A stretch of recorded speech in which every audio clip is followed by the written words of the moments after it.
Assalamualaikum warahmatullahi wabarakatuh. Perkenalkan, kami dari kelompok 12 dengan nama anggota Indi Agustia Dwita Putri, Riana Andrianti, Ramawati Sumaya, Emfari Arsada, Tarisa Amamelia, Selina Nur Arsyanto, Fitri Lestari. Di sini kami akan mempresentasikan kasus 12, yaitu seorang pasien wanita usia 17 tahun dilarikan ke UGD suatu rumah sakit karena keracunan merkuri. Akibat tambalan amalgam giginya pecah dengan gejala gangguan sensori yang cukup parah.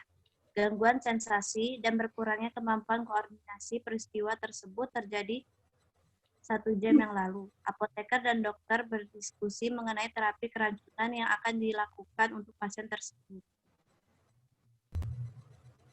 Keracunan merkuri adalah kondisi saat seseorang terpapar merkuri atau raksa dalam jumlah tertentu, yang selanjutnya menyebabkan kerusakan pada gangguan organ seperti jantung dan otak. Keracunan merkuri sering terjadi akibat mengkonsumsi makanan yang mengandung merkuri atau menghirup gas merkuri. Penggunaan merkuri dalam kehidupan sehari-hari. Contohnya adalah sebagai berikut. 1. Merkuri digunakan pada barometer dan manometer, instrumen untuk mengukur tekanan gas dan cairan, karena kepadatannya yang tinggi. 2. Logam merkuri juga memiliki tingkat ekspansi termal yang hampir linier, sehingga digunakan secara luas dalam termometer. 3. Kemudahannya dalam melakukan amalgamasi dengan logam lain dimanfaatkan dalam mengekstraksi emas, perak, dan platina dari biji mereka. 4. Merkuri banyak digunakan dalam membuat lampu papan iklan, saklar merkuri, dan peralatan listrik lainnya. 5. Merkuri ini juga digunakan dalam lampu uap merkuri yang memancarkan cahaya yang kaya akan radiasi ultraviolet. Lampu ini biasanya digunakan untuk penerangan jalan seperti lampu sinar matahari dan lampu hitam. 6. Berbagai senyawa merkuri digunakan dalam kedokteran gigi, kosmetik, maskara, dan juga di bidang pertanian untuk membuat fungisida. Efek toksik atau efek berbahaya. 1. Merkuri dan sebagian besar senyawanya sangat beracun. 2. Logam murni diserap dengan mudah dengan dihirup, ditelan, atau melalui kulit. 3. Merkuri juga merupakan polutan dan merkuri kronis yang terkonsentrasi pada jaringan hewan ikan dalam jumlah yang meningkat sampai rantai makanan. Berdasarkan organ tubuh yang terpengaruh, berikut ini adalah gejala keracunan merkuri. 1. Sistem saraf. Keracunan merkuri akan menyebabkan kerusakan pada sistem saraf. Beberapa keluhan dan gejala yang bisa ditimbulkan adalah sakit kepala, tremor, kesemutan terutama di sekitar kaki dan tangan serta mulut, gangguan penglihatan seperti tunnel vision dan kebutaan, gangguan berbicara dan mendengar, gangguan koordinasi dan bergerak termasuk ataksia. Mekanisme aksi dari toksisitas merkuri. Semua bentuk merkuri menyebabkan efek pada jaringan dan organ, bergantung pada bentuk, level paparan, durasi paparan, dan rute paparan merkuri. Ginjal merkuri merupakan target organ utama di mana merkuri diambil, terutama terakumulasi dan menyebabkan efek keracunan. Merkuri ion organik lebih beracun bagi ginjal daripada merkuri organik. Namun, merkuri organik lebih mampu menyebabkan efek sistemik, termasuk sistem hematopoietik dan jaringan syaraf. Secara umum, keracunan merkuri menyebabkan lesi di tubulus proksimal. Pada kasus keracunan merkuri, HgCl2 menyebabkan nerkosis pada pas serta tubulus proksimal meskipun dalam dosis efektivitas terendahnya. Mekanisme bagaimana logam beratnya dapat menyebabkan kerusakan spesifik pada tubulus proksimal. Sebenarnya masih belum diketahui secara pasti, secara ringkas, tempat yang memungkinkan masuknya merkuri ke sel tubulus ginjal. Ion Hg2+ terikat dengan GSH dan sistem mengalami filtrasi di glomerulus dan absorpsi sel tubulus proksimal. Next. Gejala keracunan merkuri. Gejala yang timbul akibat keracunan merkuri dapat sangat beragam. Hal ini tergantung pada jenis merkuri yang masuk ke dalam tubuh. Cara masuknya, banyaknya merkuri yang masuk, lamanya paparan, usia orang yang terpapar, dan kondisi kesehatan orang tersebut secara umum. Merkuri akan merusak sistem saraf, saluran pencernaan, dan ginjal, serta menyebabkan gangguan jantung, paru-paru, sistem ketebalan tubuh, mata, dan kulit. Berdasarkan organ tubuh yang terpengaruh, berikut ini adalah gejala keracunan merkuri. Yang pertama, sistem saraf. Keracunan merkuri akan menyebabkan kerusakan pada sistem saraf.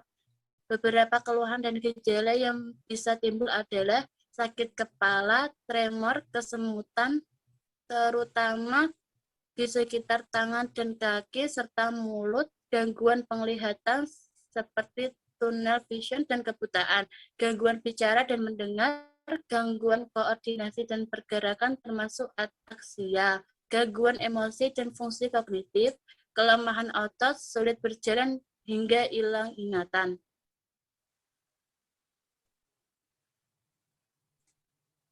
Yang kedua adalah ginjal. Keracunan merkuri dapat menyebabkan gagal ginjal.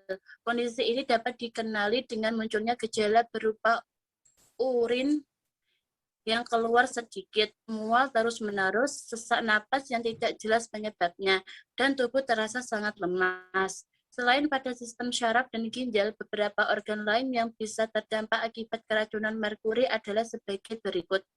1. Jantung. Keracunan merkuri dapat menyebabkan timbulnya nyeri dada dan kardiomiopati. Kedua, paru-paru dan saluran nafas. Terhirup merkuri dapat menyebabkan radang tenggorokan. Jika terpapar dalam jumlah yang banyak, bahkan bisa menyebabkan gagal nafas. Yang ketiga, mata. Saat terpapar merkuri, mata bisa mengalami iritasi dan gangguan penglihatan perifer.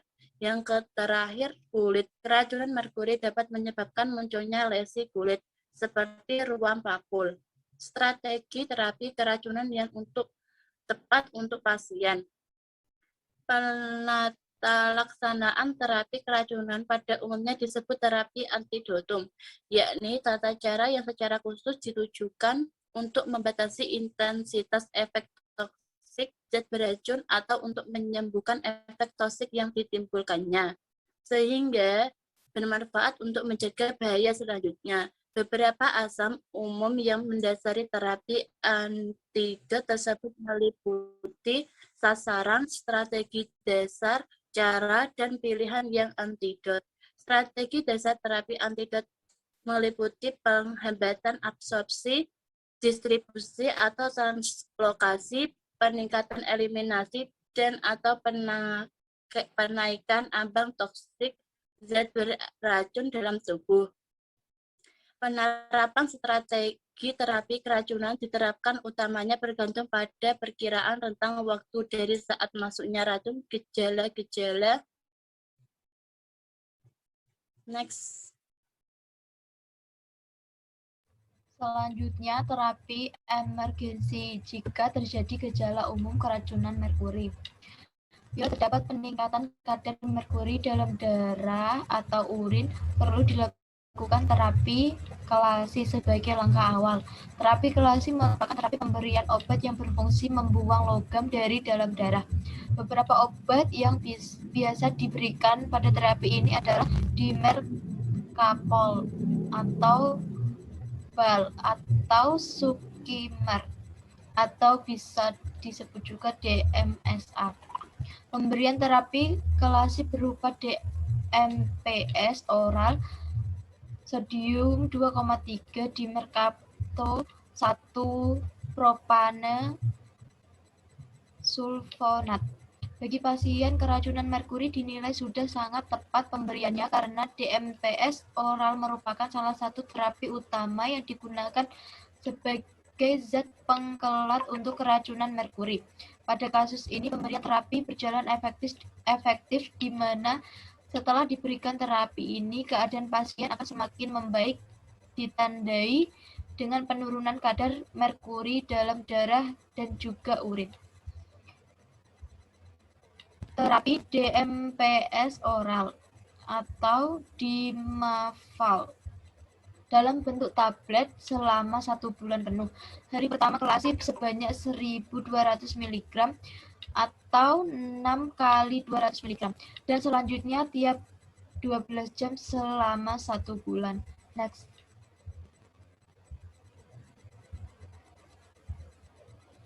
Pasien memerlukan terapi antidot di mana dokter meresepkan antidot di Mercaprol dan apoteker di UGD menyiapkan antidot tersebut untuk pasien. Berikut gambaran resep untuk antidotum spesifik. Mekanisme antidot tersebut ialah untuk hambatan bersaing, kompleksasi, penggantian bersaing, dan reaksi kelasi. Next. Demikian presentasi dari kelompok kami. Apabila ada kesalahan kata, kami mohon maaf. Wassalamualaikum warahmatullahi wabarakatuh.